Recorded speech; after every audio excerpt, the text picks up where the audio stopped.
It's National First Responders Day, so let's fire them all. Yeah, that's pretty much the motto of our politicians in this country. That and Trump's chief of staff, Mark Meadows, joins us on I'm Right.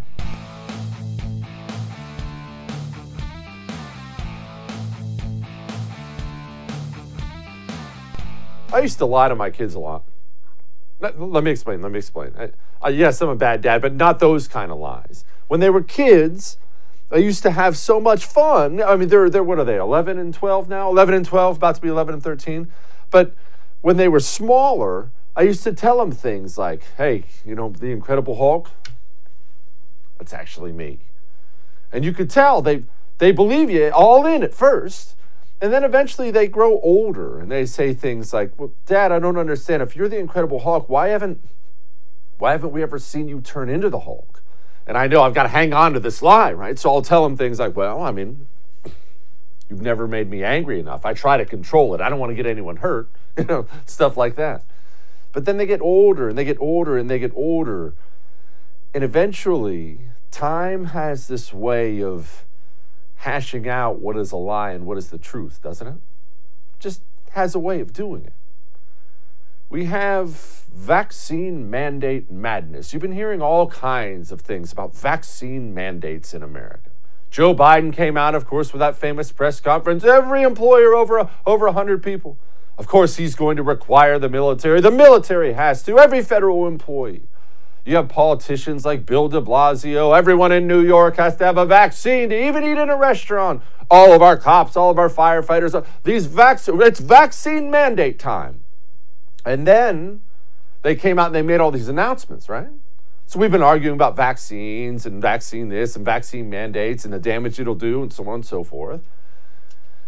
And then they've gone to step two. First, they said these vaccine mandates were coming, and then they've been out there touting the successes of it. How many speeches have you seen from Joe Biden? This 99% of this airline is vaccinated. We're seeing over 90% here and over 90% there. It's working. It's a huge success. De Blasio's out there saying the same type of stuff. They're a huge success. But here's the thing. The kids are getting older, and they're starting to pick up on something. And the entire United States of America is about to find something out. I'm not the Incredible Hulk. What do I mean? What am I talking about? Well, the mandates haven't actually been official yet in most places.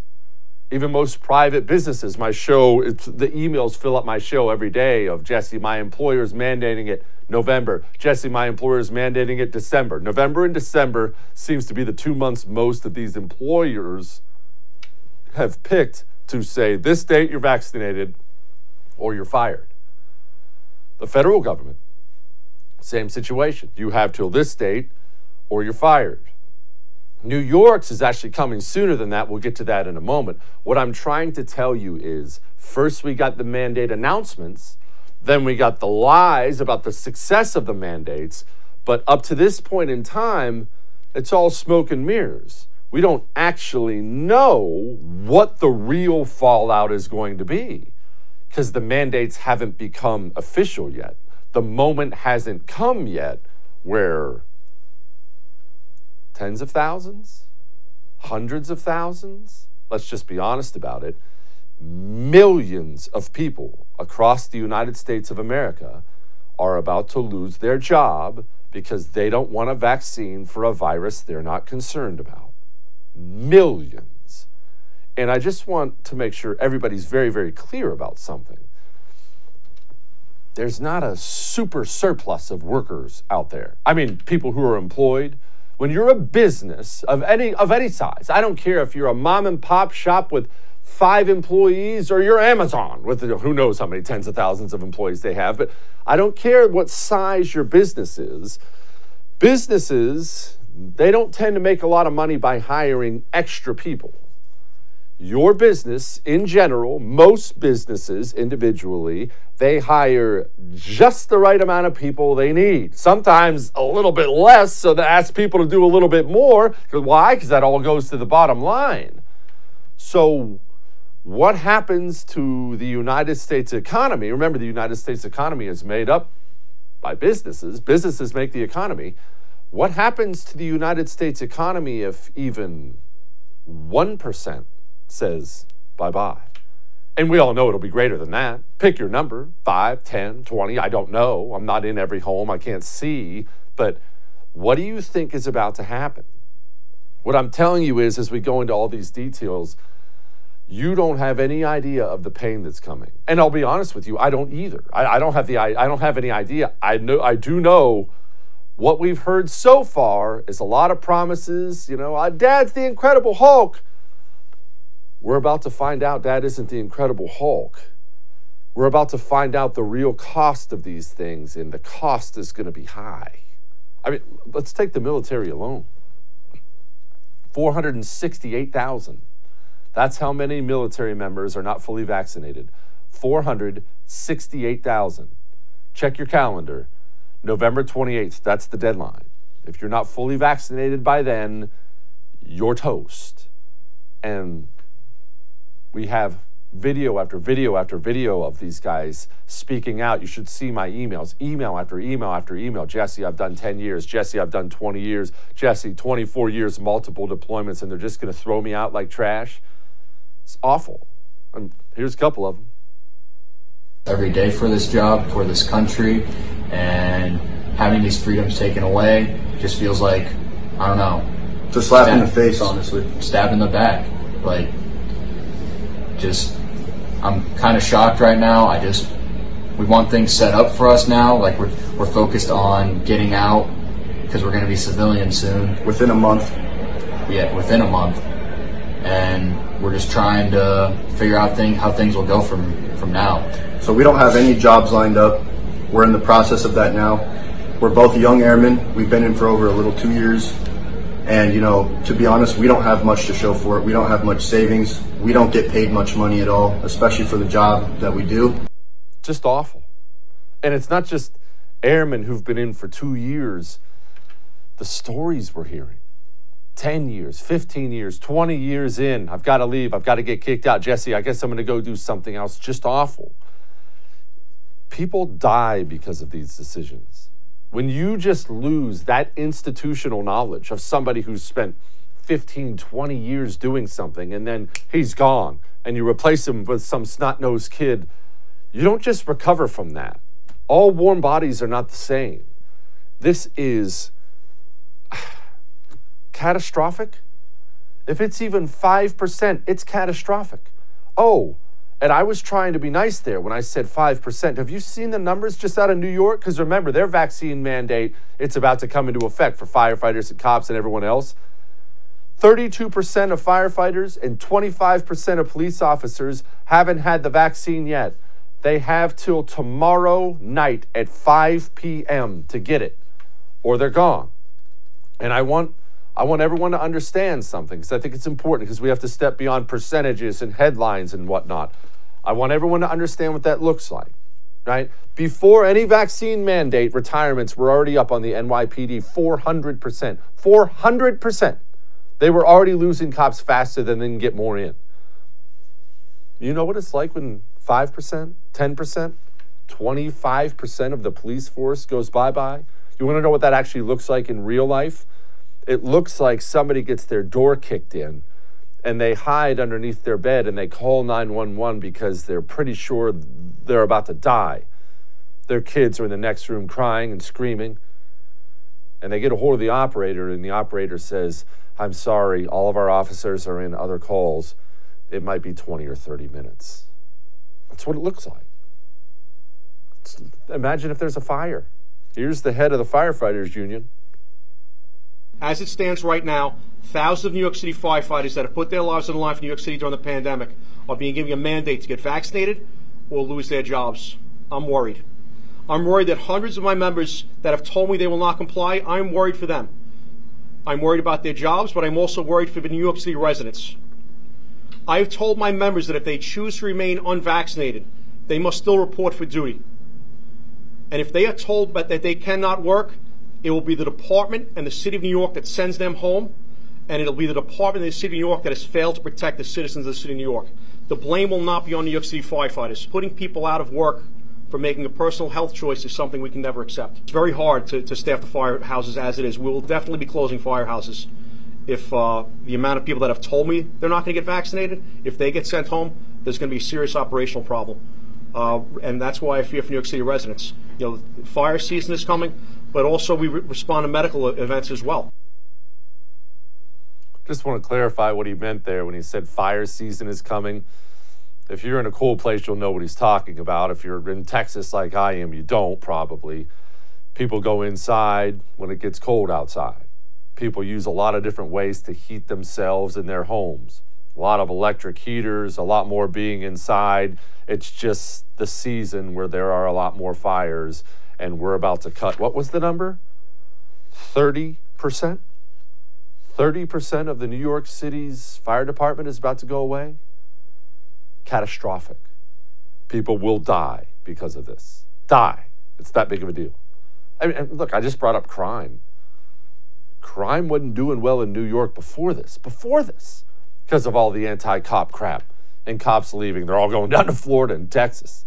And look, these people are so callous. They're so insulated from the real world. The people making these decisions, they just, not only do they not care, this is Bill de Blasio, they can't even act like they care. Is it more challenging to find substitutes for first responders? Well, I don't think it's so much, Elizabeth, about substitutes. I mean, obviously, when we're talking about teachers, we have a history of substitute teachers. It's a different reality. It is about overtime. It is about shifting assignments to where there's particular need. Remember, our first responder agencies, our uniform agencies, went through so much last year where they had huge numbers of members out because of COVID, and they had to keep making constant adjustments to provide the services we need to keep people safe, and they did it, and they did it very well. So these are very agile organizations, used to dealing with crisis, used to dealing with natural disasters. They know plenty about how to make the right moves to keep everything going. Of course. Look, we're just going to work some overtime. And we'll, what did he say? We'll shift some things around. Yeah, it's 30% of the workforce. Just do some shifting. Just a little shifting will help. No, people will die. People are going to die because of this. I haven't even gotten to the healthcare workers. And they're protesting out in front of Bill de Blasio's house. And I thought this municipal worker, one of the protesters, summed it up pretty nicely.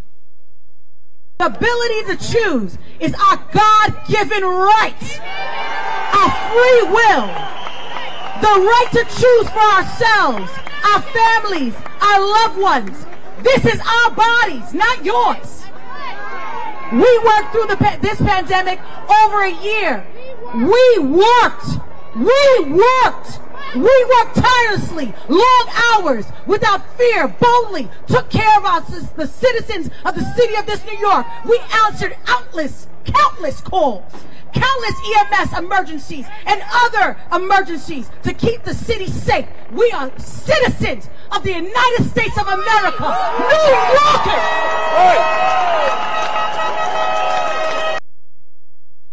Dadgum.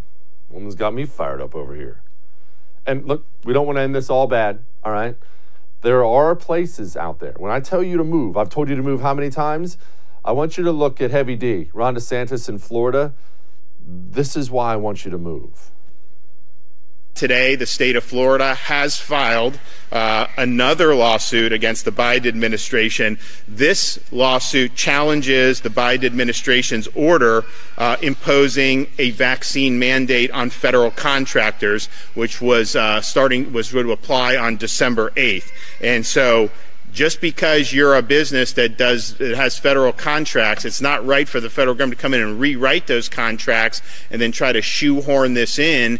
And then if you don't comply, so you either have to fire people, or if you don't comply, they'll just cancel the contract entirely, even though this is something that you bid for and you won fair and square. That's not the way we think business should be done. We don't think that they have the authority to do that. We know that it exceeds the administration's authority under the current law and Constitution, and I think we're going to be successful in this regard. Not all states are like New York. All that may have made you uncomfortable, but I'm right. We got Trump's chief of staff, Mark Meadows, joining us next. But first, speaking about uncomfortable, there's a conversation I hate having. I have it, but I hate having it. The security of my text messages, my emails, it's not good. Whatever carrier you have, whoever your email provider is, they're selling your data. They are reading your stuff. It is not secure. And frankly, they couldn't even make it secure if they wanted to because of all these crazy laws we have now in the big tech companies. But there is one out there where it is secure because it's hosted in Switzerland, not here. They're not subject to these wild laws or big tech. It's called Secure with a K. If you go to secure.com and use the promo code Jesse for $7.50 a month, you get an email provider that will never sell your data, no snooping, and there never will be because they can't get to them. How cool is that? Secure.com, promo code Jesse. We'll be back.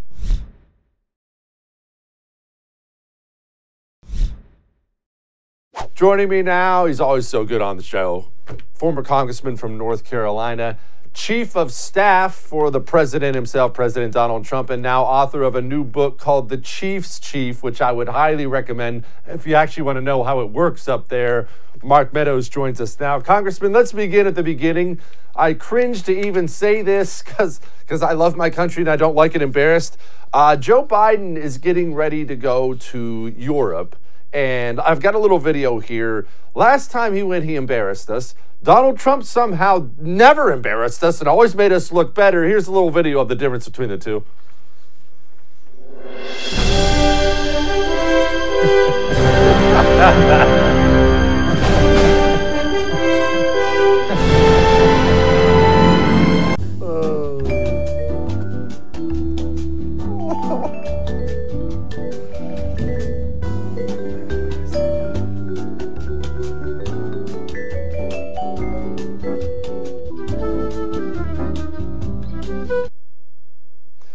Man, I miss that guy. I miss him too. Jesse, let me just tell you, every time I see that video, I laugh, I smile, because it reminds me of one thing. President Trump would always push everybody aside, and he said, "Wait just a minute. It's America first, baby." And we've got Joe Biden going abroad, and listen, the Pope doesn't even want to be seen with him. His polling numbers are so bad. Now his meeting with the Pope is going to be off the record. They're not going to have cameras, so even the Pope understands it's not good to be seen with Joe Biden out in the press. Congressman, can you explain to me something about the reason Donald Trump's foreign policy was so successful? Because in the very beginning, I was not a Trump fan. And then, I was amazed at how good he did as president, but especially foreign policy. I never saw that coming. He'd never even been in politics. Why was Donald Trump good at foreign policy? I never could figure it out. Because he didn't play politics with it, Jesse. Let me just tell you, I was in the room, and I cover this in some of the book, but when he's actually talking to world leaders, whether it's Putin or the leader of China or Germany or any of the other countries, he would have a frank conversation with them. If they didn't see it his way, he didn't back off. He says, "Listen, I'm telling you, this is the way it's going to be." They respected that power. I think it was Teddy Roosevelt said, "Walk softly and carry a big stick." Actually, President Trump didn't necessarily walk softly. We had the big stick in terms of our military and economic might, but he didn't have to use it because he was willing to let people know that he meant what he said. Listen, we've got two foreign leaders who have now looked the other way. When you look at China and the way that they've interacted with Joe Biden, the way they interacted with President Trump is totally different. And Russia, they've gotten their pipeline. When President Trump said no to the pipeline, Joe Biden says yes to Russia and no to the United States. You're right. His foreign policy was the biggest surprise. And candidly, it's what I miss. Congressman, I say, I'm not putting these words in your mouth, obviously, but I say all the time the destruction is intentional. But when you bring up things like you just brought up there, how am I supposed to take that any other way? Joe Biden walks into the Oval Office. He immediately stops any drilling on federal land, stops the Keystone Pipeline, and then gives Russia the sign-off. How am I supposed to take that any other way than being anti-American and intentionally trying to hurt us?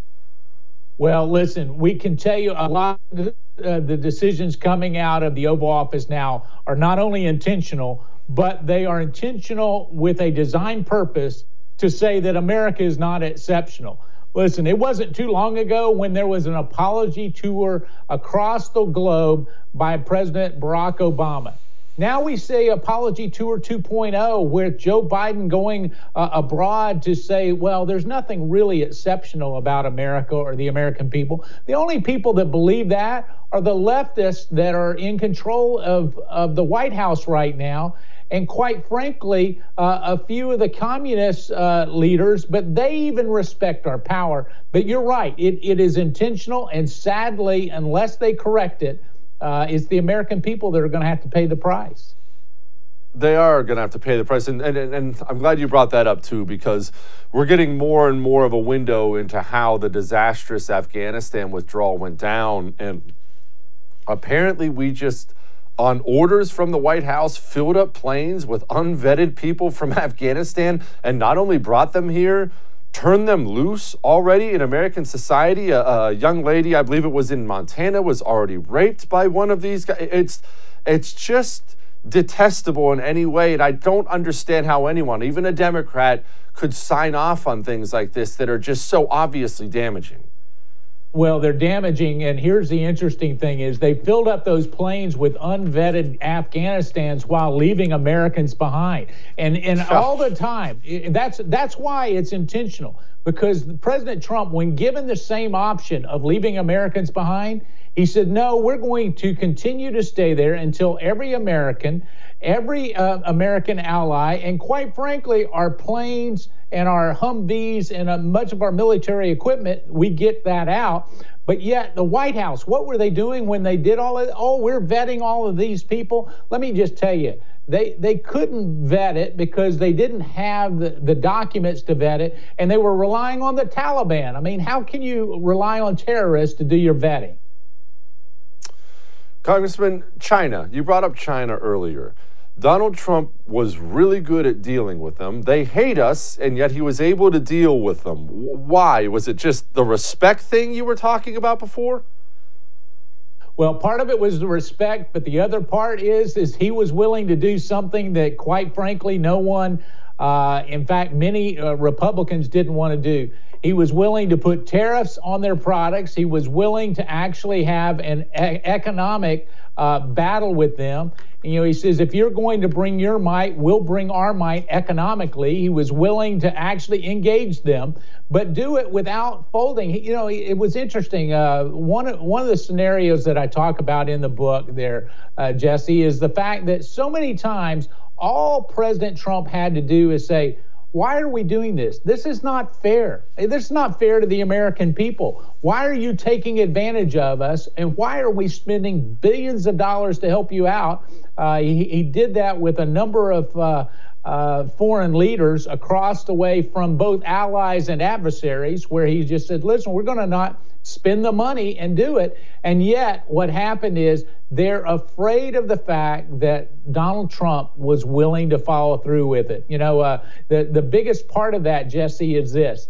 They had seen the way that he had taken out Soleimani and al-Baghdadi, and when others did not even dare to do that, and he did that against some of the advice of his military advisors, and yet they understood that he was not wanting to engage them militarily, but he wasn't going to be taken advantage of economically. And so we have got the greatest workforce on the face of the globe, and he let China know that. The book is The Chief's Chief. Tell me something we're going to learn in this book. Listen, you're going to be able to see a number of scenarios where Donald Trump was willing to take on Dr. Fauci. He was willing to take on General Milley. He was willing to take on, at great risk, make decisions in the middle of the night, oftentimes for the advantage of the American people. What you will also see is all the books that the left and even some of the Trump haters have put out. I will come against many of those and show you where the true story was. And I think for those that love the fact that Donald Trump was their president, they'll love this book. Congressman, thank you so much for your time. I appreciate you. The book is The Chief's Chief. Everyone, go get it. Thanks, Jesse. Good to be with you. All right. We have This Week in Wokeism next. It's going to be good fun, as it always is. Well, it'll be horrible, but it'll also be good fun. But first, I know we talk a lot about the debt on this show and the inflation, and people are losing jobs, and personal debt is piling up right now, and I get it. And you're never going to get any judgment out of me. I've been in debt myself before. If you owe $10,000 or more, stop wrestling with it every single month. Stop doing that thing. I know what you do.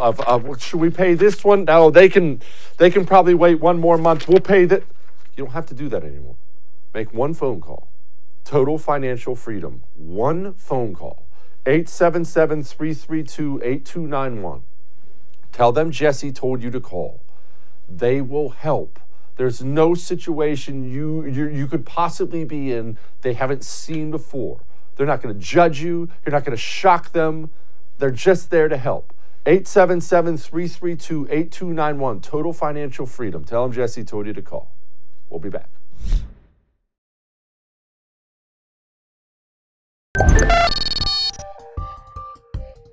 The State Department.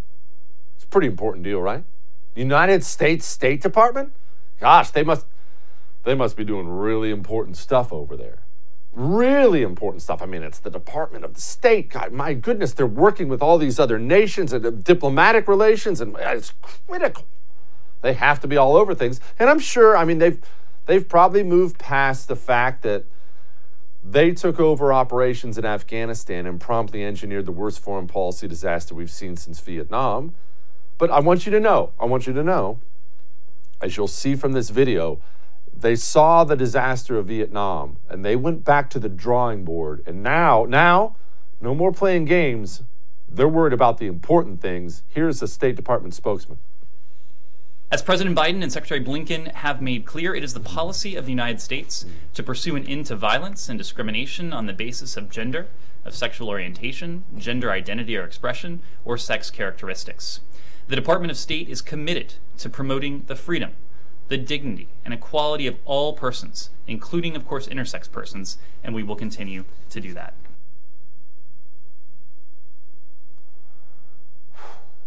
Do you ever feel old? I'm only 40. I feel old sometimes when I watch these people. Intersex persons? You know what? Forget it. In celebration of Intersex Day, the United States has issued its first passport with an X gender marker. It is meant for people who don't identify as male or female. I mean, I shouldn't laugh because we obviously are a complete laughingstock in front of the world right now, but really? I mean, this is how bad it's gotten? And look, how often have we talked about being more purposeful with where we spend and don't spend our money? And I fail all the time too. When I talk about this with you, understand I'm never judging you. I'm trying to get better every day. It's hard to live in this world and not spend any money with crazy people, right, who are trying to trash your culture. But look, I've got to ask, are you going to watch this new commercial from Twix and then run out and grab a Twix bar because you need a candy fix? You, princess, you look like a girl. Why are you wearing that? Dressing like this makes me feel good. Is that your nanny? She looks weird. You look weird, your nanny looks weird, you guys are both weird. No, we're just different. Boys don't wear dresses. Whoa! Whoa! Where is it coming from? What's happening? Help!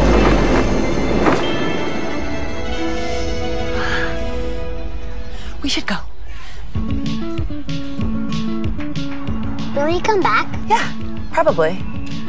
Come on.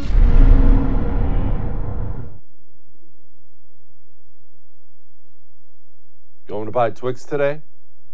Gonna keep funding that? I'll tell you. And this kind of constant propaganda bombardment, it kills kids. If you talk to teachers and guidance counselors out there today, the percentage of kids out there who are trying this mixed gender insanity, the numbers are skyrocketing because it's everywhere these kids look. It's the music they listen to. It's their TV commercials. It's everywhere. Look at these freaking kids. Look at these kids. You don't just come out like this. You come out like this because society is telling you that's what you should do. Jiggle, jiggle, pop, pop my hips, let her rock, okay. Swing left, swing right, my weave in tight, yeah. Hit her with the boom, dynamite, yeah. Reggie in my booty feeling tight. Remember what I said about feeling old? And I'll tell you, producer wanted me to put this out, and I am going to go ahead and put it out. I have a lot of friends, just because of what I do, the TV and radio thing. I have a lot of friends in Congress and the Senate.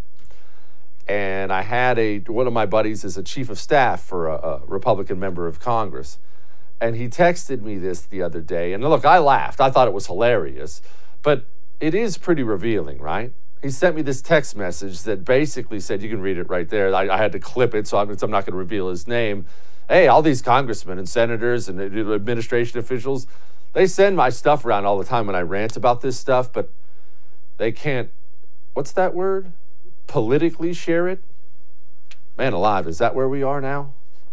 Is that where we are now? They can't politically share it? Gosh, that sucks. All right, we got John Phillips next. FlippingMadeEasy.com. That's where you go to learn how to flip houses. And no, it's not just an article or two. It's maybe the best website I've ever seen. And when I say that, I mean this. Let's say right now you have some interest in flipping houses, but you don't know anything. Nothing. You've never done it before. Seen maybe a TV show or two, but you don't know anything about it. FlippingMadeEasy.com, it's all you need. It's all you need. Yeah, there's all kinds of advice there and articles from experts and all this other stuff. There's that, but you want to know what opportunities there are for flipping in your area? It's at FlippingMadeEasy.com. If you need help, and you're undoubtedly going to need help from vendors, things you can't do, an electrician, an AC guy, something like that, that's at FlippingMadeEasy.com too. Go to FlippingMadeEasy.com right now. Sign up, Platinum membership, use the promo code Jesse, you get some extra fun stuff. FlippingMadeEasy.com, promo code Jesse. We'll be back.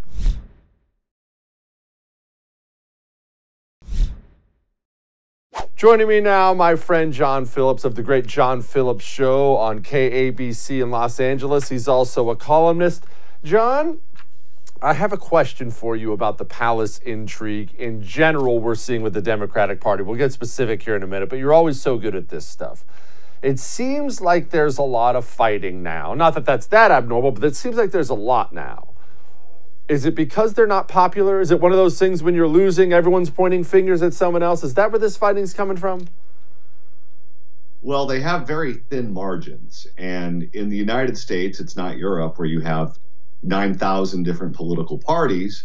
And you have people in the Democratic Party who think like Joe Manchin. And you have people in the Democratic Party who think like the Squad.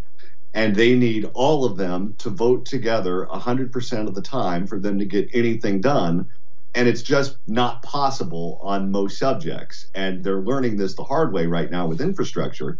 But, you know, just go across the board. All of Joe Biden's agenda will require all of those people to vote for it. And I just don't see that happening. And I think the fighting is going to get nastier and more vicious. And I personally am enjoying every single minute of it.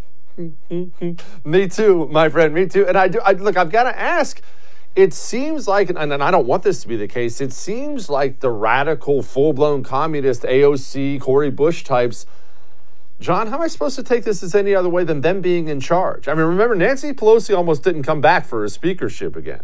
And it's the communists who are stopping all this stuff as much as it is Manchin and everyone else. I don't know that they're going to get anything passed. This is the future of the party, right? I mean, Nancy Pelosi's 9,000 and Cori Bush is like 40.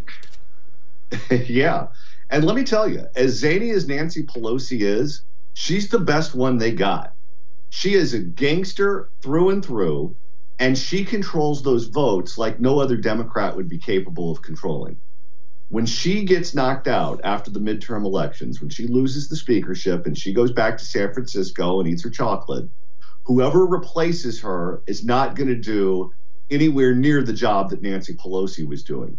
If you think it's chaos now, you just wait until after the midterms. You know, I'll be honest with you, John, you do this a lot. I had never even thought about the anarchy that will be the Democrats in Congress without Nancy Pelosi's heavy hand out there keeping everybody in line. We're about to lose the Godfather. So, all right, hey, I want to play you this from both of our friend Jack Posobiec. Watch this.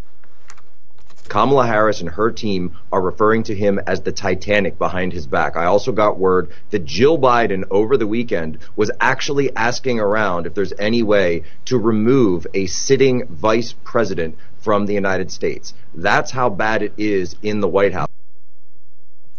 Okay, break this rivalry down for me. Is it just as simple as they're still mad about Harris going full race card on Biden in the debate? Is it because Dome is just naturally unpopular anyway? What is it?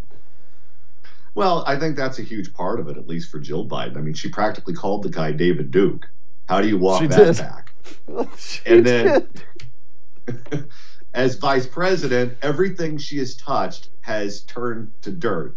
Whether it's the border, whether it's meeting with the Texas Democrats who came to Washington, D.C. and exposing everyone to COVID. She's had a horrible tenure as vice president.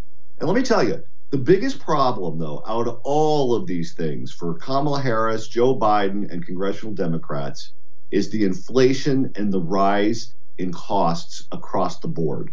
It's not just big ticket items. It's all the way down to milk and things that you get at the grocery store. And they have no idea how to fix it. I mean, you look at the coast of Los Angeles, the coast of Long Beach. The only thing we can import right now from China is a virus. Everything else is out in the ocean.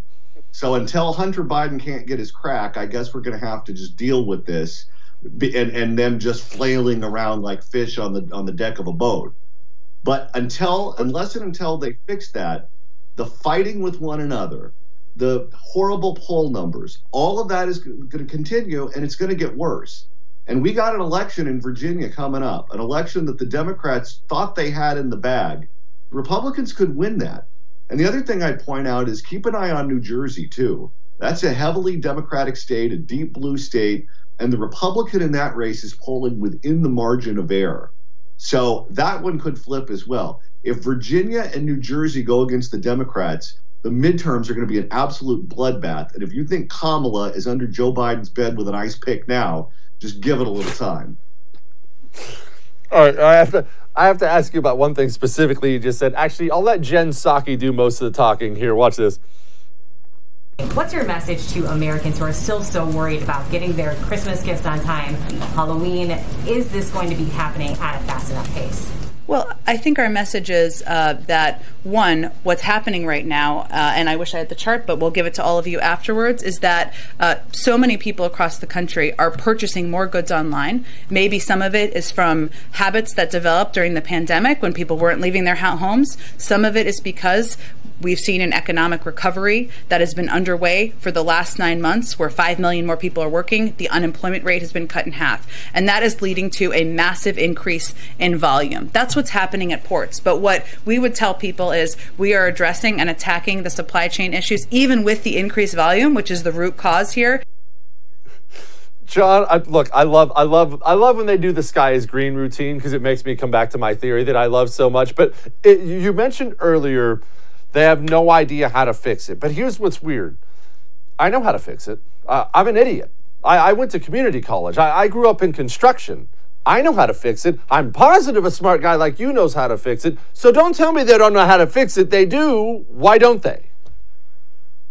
Well, because then you'd have to do things like let older trucks pick up containers from the Port of Long Beach and the Port of Los Angeles. And if you subscribe to the Green New Deal, that's just not possible. You have to stop paying people more to sit at home than you would for them to go to work. So you have breakdowns all across the supply chain. They have zero interest in fixing either one of those two things. So I guess they're more comfortable just canceling Christmas. And I love that she's trying to spin this into a positive thing. Like, the economy is just so strong, so don't worry about the fact that the shelves at the grocery store and Target are empty. That's a good thing. What are parents supposed to do if they can't buy Christmas gifts? Or tell the kids that Santa died of COVID? I saw the price of eggs. Eggs was up 12%. And I shouldn't be laughing, because here's the truth of it. That's real people. Real people can't afford that. I mean, people can't just afford an increase of even 5% of everything they buy, or life changes, let alone, and that number is going up 12, 20%, depending on what it is. And I've said this from the beginning. Jen Psaki is the wrong person for the job, because she can't possibly stop with the smug reactions to it. That's not going to work, John, in a couple months when people can't buy toilet paper. That's not going to work. That smug kind of a witch routine, it's not going to work. Have you seen the price of produce? The only fruit in my house is on the Trix box now. It's true.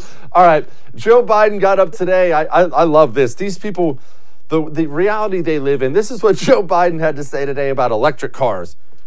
We'll build out the first ever national network of 500,000 electric vehicle charging stations all across the country. So when you buy an electric vehicle, and you get credit for buying it, you buy an electric vehicle, you go all the way across America on a single tank of gas, figuratively speaking. It's not gas. You plug it in. All the way on just a single plug-in, John. Well, that's funny, because my best buddy has a Tesla, and he has to stop every 250 miles for a half hour. That's if he gets right up to the charging station and plugs it in. But Joe Biden apparently has a new electric car. Yeah, no, I live here in the desert. A lot of my friends live in Los Angeles. They come visit me. And the ones with electric cars have to stop halfway here, stop in San Bernardino, so they can charge it up. And I asked them, why in the world would you do that? You're going to get murdered stopping at a gas station in the middle of the night in California. And it's virtue signaling. It's a badge of honor for these people. They don't care that they don't work that well. And market forces will determine when electric cars get to a point to where most people find them useful. But until then, you can subsidize them all you want. If you got to stop every 50 miles to charge it, no one outside of that tiny little group of people has any interest in that. It's so true what you just said about these people. It is virtue signaling to them. It's like any other religion. That's their sacrifice on the altar. I'm going to do something I know that sucks because it makes me feel better. John Phillips, everybody. Thank you, John. Thanks for having me. All right. Time for Lighten the Mood. Next.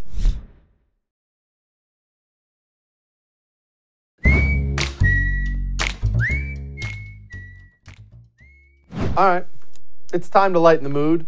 And I got to tell you, high school football games were sweet, right? I admit I don't really go anymore. I'm too old for that. But when I was in high school, when you were in high school, wasn't the Friday night football game awesome? But as much fun as I used to have, we never had any halftime shows like this. When it comes crashing down and it hurts inside, you gotta take a stand and don't have to hide.